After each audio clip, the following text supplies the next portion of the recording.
and welcome to another episode of Headline Canada. Today we have a very special guest with us who represents Ward 3 and 4 for Brampton City. He always stands up for right things. Yes, we are talking about none other than Councillor Martin Medeiros. Hi, very warm welcome to PTC Punjabi. Thank you very much. Thank you for the opportunity to be here, and Sat Sri Akal to all the viewers out there. Sat Sri Akal. Mr. Martin, starting off with your profile, what forced you to join politics? It's interesting. I think I got the bug of politics when I was 16 years old. I was on Brampton's Mayor's Youth Council. So under former Mayor Peter Robertson, I joined because I wanted to be involved in my community. Being of Portuguese heritage, I was always involved in the Portuguese community, but not so much in the Brampton community. And I think that's where I got the bug. But certainly over my years of experience working in the civil service as a bureaucrat, for different levels of government and recently at the Ontario government. I've always had an interest, having worked with a lot of issues, and certainly to be quite frank, the desperate situation that City of Brampton was full of scandal back in the last term, and I said, Brampton needed to change, and instead of pointing fingers and saying that we need these type of people, I said, I'm someone who I think will be able to make that change and make that difference. And, I put my hat in the ring, and, I think it was, I sometimes say I was lucky, and you need a little bit of luck in these things. But I think also it was an interest I've always had. And I just thought it was, we needed fresh new blood at City Hall. Absolutely. As you are also the son of immigrant family, how does it feel to represent the city which is known for its own diversity, for its own multiculturalism? And I think Brampton is one of the city in Canada where all the immigrants want to come. Yeah, no, certainly I can tell you growing up, it's interesting because my whole life, when we talk about diversity and multiculturalism, especially sometimes we talk about it as a separate entity. It's something, you're here and it's something else. But, for me, it was as natural as anything else. I had Punjabi friends, I had Italian friends, I had Hindi friends. And it's funny, playing soccer for Brampton, and it's just a team sport. But my team really represented the multiculturalism of the city. I will say, growing up, it wasn't as diverse as it is now.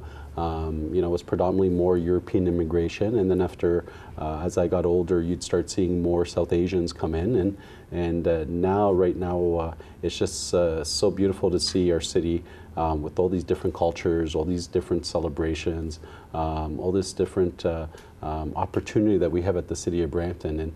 And one thing that that we do see, if we think about the opportunity that we can tap into over 209 cultures, over 87 languages.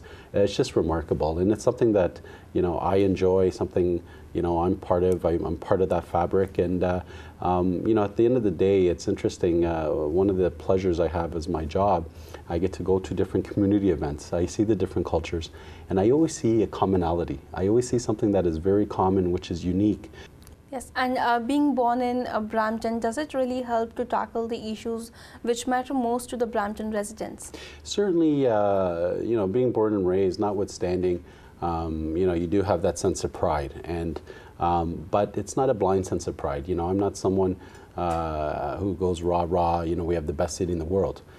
We don't. Unfortunately, we want to improve our city. We have something that's special, which is that fabric. And when people ask me, what makes Brampton so special? Really, it is the people that make Brampton so special. We're trying to change that. We're trying to change a city to reflect more of that diversity, more of that multiculturalism, even the way we plan our city. So that's certainly, but the fact that I was born there obviously gives me more responsibility. All my family roots are there, and it's interesting being in my position. It's one thing you have to respond to the public, but also when you have family and friends who you've grown up with, they're invested in the community, certainly you have those expectations as well. Absolutely, and as we were talking about the celebrations, and I think especially for celebrating Canada Day, Brampton is the only city where we saw celebrations by different community. It was so beautiful that each community is celebrating Canada's 150th birthday. according to their religion, according to their tradition. And well said. And I think that was so beautiful to see how each culture expressed their love for Brampton in their own way. Yes. You know, and you know, nothing makes me more proud when folks can celebrate through their own culture, but celebrate how wonderful Canada is. And that's really what the underpinning, what brings everyone together. Definitely. And talking about your contribution to the city, I think we have heard that you are the councillor who is always outspoken and who always stands up for right things. So what about the reaction from your community? Do the residents in your constituency support you, or you get a mixed reaction? Well, certainly I tend to think, and from the reaction I've gotten, people respect that I am very passionate about my views, and you know, I always say when I got into this with the perspective of really defending what I think is right. You know, one thing I recognize on different issues, people have different opinions. Yes. So, you know, as someone who's as a politician per se, you know, you may love me today, but you're not going to like me tomorrow. But one thing I can say is hopefully that the respect and that I've gained from my community is that I'm someone who will tell you how I feel, and I will always give the honest truth. And that's also with my colleagues. And I know sometimes I get in issues with some people who think that I'm outspoken or I'm brash or I defend. You know, I'm passionate about these issues, and I guess that's one of the, you know, being born in Brampton, some of the issues that come out, I have, you know, the intellect and I have the Yes. intelligence, but also it's that passion. So when you see things that don't make sense or things that don't go wrong, and also being a son of immigrants, and this is where I think it's very interesting, the diversity communities is the outrage, because I know how much they work so hard to contribute to the city. I know what it is to, both my parents, they were factory workers at Simmons Mattress for over 40 years, so I know what it is to see them, you know, wake up at 5 in the morning, 5:30 in the morning, go to the factory, work piecework, you know, very tough jobs, come home, take care of their home. And to think that the responsibility of they take on and the work that they do, when they pay their taxes, it's not just simply saying, you know, here's our money. It's that, you know, here's our contribution. Now, you as a representative, take care of our money. You as a representative, ensure that, you know, we're doing proper investments and we're building the city. And I take that responsibility very seriously. And I look at my work as, you know, I'm here for, you know, I have the fortune to represent them. I will be running for re-election, and I hope I receive the support of the people. But I have to understand that as we move forward, there will be other Martin Medeiros coming after, other younger people who it's their opportunity, and I hope to at least leave a better place for them, so when they come on, that, you know, the city of Brampton grows and improves. And that's where I really see, you know, it's, you know, my position is something that it's the position of the people, and I do my best, and this is not my position. I don't hold on to it as something that belongs to me. It's a privilege and it's an honor, and I do my politics as such. Yes, and as a city councillor, do you feel that being so outspoken sometimes is not really going to help you? Well, yeah, that's a good perspective, because ultimately, you know, one of the roles that we have is to work with our colleagues and build compromise. And but I will say is I try to work with everyone. However, when I find that there are issues that need attention, and when I find that there are issues that need you know, at the City of Brampton, again, the culture that we encountered from previous council wasn't a healthy culture in all aspects. There were issues that didn't make sense to me, and you know, sometimes to get your point across, I am expressive in nature, and that's maybe my Portuguese heritage. I am very, you know, expressive, but I think, you know, generally I get very passionate about an issue, and I think it's important that we don't put things under the rug. Again, you know, it's about bringing that transparency and accountability. When I see also colleagues, you know, when I see the mayor, for example, and she really set the tone when she came on board in terms of that accountability and transparency. And I see colleagues like Councillor Gurpreet Dillon, when I see him fight and take on those issues, that also inspires me as well.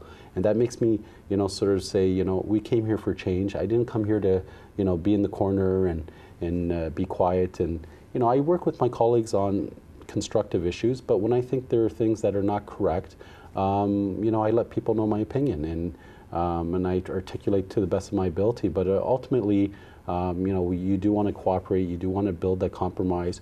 You want to ensure as well, one of the things I've really been very careful on doing is listening to my residents and listening to Bramptonians. I don't have the answers. I'm not there to represent myself, I'm there to represent them. So a lot of times if I'm outspoken, it's because I know exactly, this is the consensus that I've heard from my residents.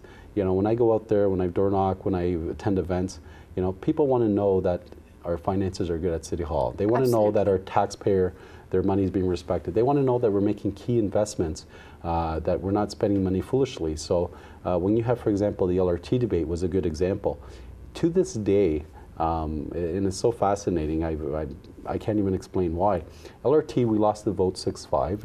It was my motion that was put forth, and it lost by a vote. But I can tell you, especially with the Punjabi community, Punjabi seniors, I go to Punjabi senior meetings, and if there's two issues that they talk to me about always, is LRT and the university.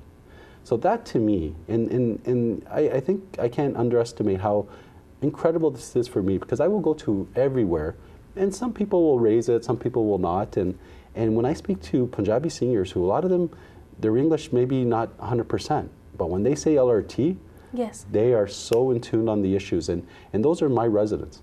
And those are the people who are passionate about it. So that's why it gives me that encouragement to be able to, be outspoken, to fight for issues, because I know that's what matters to them.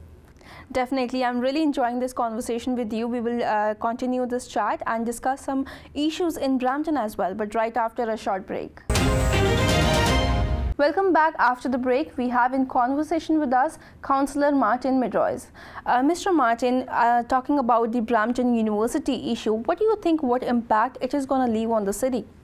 Yeah, and that's really, when we think about all our economic strategy, all our plan for the city of Brampton, the university certainly is at the core of everything that we're trying to do to really transform our community. Certainly I know in the Punjabi community the excitement around bringing the university, because they recognize how important education is. They recognize how important it is to give the opportunity that our youth, instead of leaving Brampton to go abroad and to go to other places, they have the opportunity to attend a university right here in their community. From all the economic studies that we've seen, the impact of university in the community, the return on investment is extraordinary.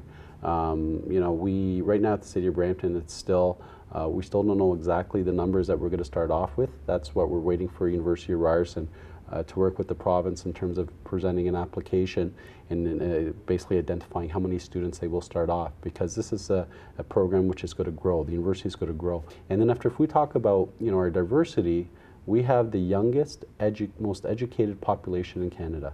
So if you think about that, that cohort between 29 and 34, with ties to the world. If you think about the international students now, even come to Brampton, especially from India, there's a lot of students here. The idea is that if we can have a great university that we build, which is in great areas such as science and technology, and we bring, not only our students here, but we have students that come from, countries like India and who can really contribute. And you can feel the excitement, you feel the excitement with businesses.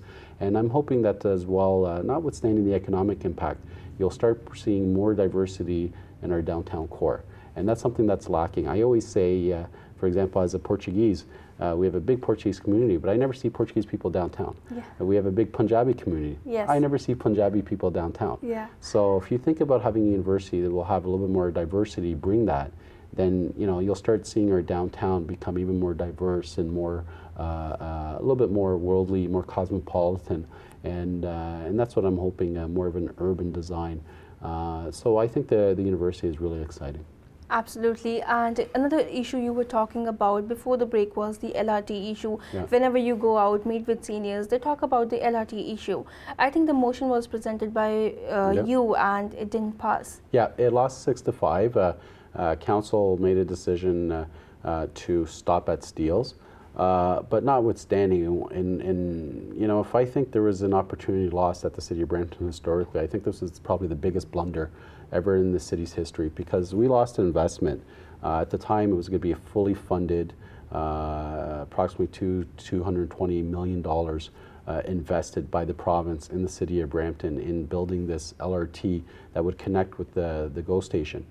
Because one thing I always tell people, as much as I guess the folks who voted no, some of my colleagues, they always talked about what's better for Brampton. Brampton doesn't live on an island. Brampton doesn't live in a separate country. Brampton is part of a region. And as we know, and Punjabi community is very similar, folks intertwine between Mississauga, Brampton, Toronto. Everyone travels everywhere, be it for sport, leisure, work, and everything.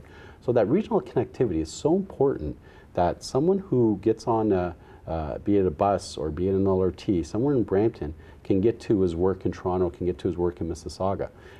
So to have an LRT stop right at Steeles and not connect, so we have this gap that not connect with our downtown. I think we if we look back now and we say we have University of Ryerson coming downtown, it doesn't make sense that the LRT should come down to the downtown core. But now, I guess questions remain about the investment. I'm always hopeful that we can revisit the issue. I will be and certainly very passionate about the issue.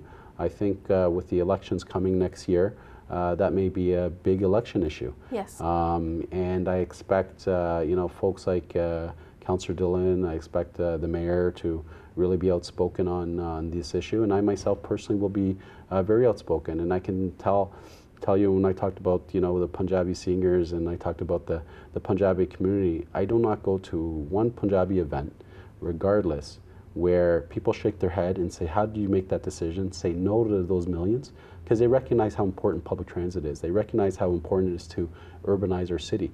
If you look at what's happening in Mississauga, it's almost an embarrassment sometimes I feel in Brampton, because they're really developing their Ontario is really yes. The market, the intensification, all the development.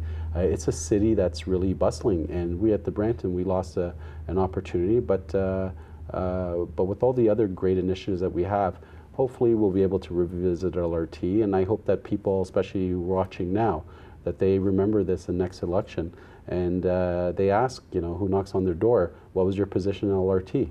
Because we have an opportunity now in the next election, if we can change certain composition of council to revisit the LRT decision, and I'm hoping that people will pay attention, and I know certainly the Punjabi community will be very impassioned, they will be very engaged, and I know that they will be organizing to ensure that the right candidates get in. Definitely, and I think there are some issues which needs to be fixed. Another issue I want to talk about is the bonus issue. Yeah. So what's the update on that? Well, certainly, again, it was very upsetting when we talk about outspoken. I don't think I've ever been more disappointed and passionate about an issue since I've been at council. So if you think about after 3 years, being on council, and then we get an audit report which says that bonuses up to $1.2 million were given in salary, unauthorized, without justification to staff, by staff. Certainly, that really got me upset, and certainly that really reflects previous council's culture. You had unfortunately a mayor who was under investigation. You had all of council was under a criminal investigation for the use of their expenses. And then to me, unfortunately, it was no surprise that with this type of culture from the people who are supposed to set the example, me as a councillor, I consider myself, we're a board of directors. If my conduct is not conducive to someone who provides that integrity, that leadership, that ethics and morals, how can people following me, staff who report to me, feel, if this is the tone he sets, then who am I? And this is why I take my position so seriously. So certainly what happened was I presented the motion, I debated with colleagues. Councillor Dillon was very passionate about the issue, and it was very impressive the way that he stood on this moral ground. And it was surprising that some councillors were even trying to debate not an investigation, but it passed, and it was a unanimous decision. It was sent over to Peel Regional Police. Peel Regional Police, my understanding is they received our motion, our direction from council, and they are currently investigating the situation. So we sit here waiting to see what happens. Like I've told people, if the investigation comes back and there was no criminal activity, I'm happy at least we provide that confidence to the public that essentially it was really bad administration.